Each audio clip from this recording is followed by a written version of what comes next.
общем, былай ғой. Біреуің 11-десіңдер, біреуің 10-дасыңдар, біреуің 7-десіңдер. Енді сендерге бірдеңке айтамын қазір. Мұқият тыңдаңдар. Құлақтарыңа сіңдіріңдер. Миларыңа қондырыңдар. Дұрыс па? Ау? Так, былай. Общем, біздің банкте пәленбай миллион ақшамыз бар. Астанада үйіміз бар. Сендерге айтқан жоқ едік. Фазенда бар. Мал бар.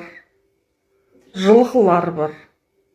Нұрисламға, Мансұрға өздерінің мінетін аттарың бар, аталып қойған. Осы жаққа келу ме? Құдай қаласа енді болады. Қаяқтан көшесің? Астанада үй бар жатыр ма? Бар. Бар, саған алынған үй бар Астанада. Екеуіңе алынып қойған үй бар Алматыда. Сонда өскенде бар ма? Бәрі сол жаққа тараймыз, а? Мен білмеймін. Алматыға мен өндім. Соны сендер өтіп алдап. Біздің сондай неміз бар. Просто білмей жүрміз, қазір қиын алып жүрміз деп айтып жүрміз ғой енді сендерге.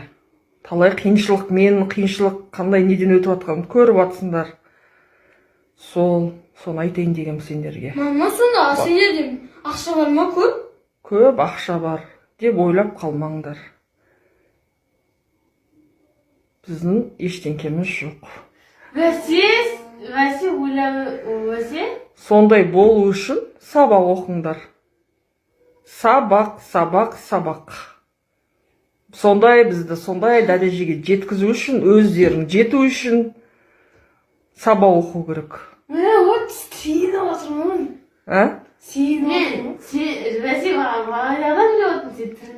Сабақ оқыңдар сол үшін. Білдіңдер ма? Білім керек қазіргі заманда, білім. Сол мен айтқан нәрсем бәрі болады. Сабақ оқысаңдар, білім алсаңдар. Өздерің болашақтарында, келешектерінде. Аташы, не қоя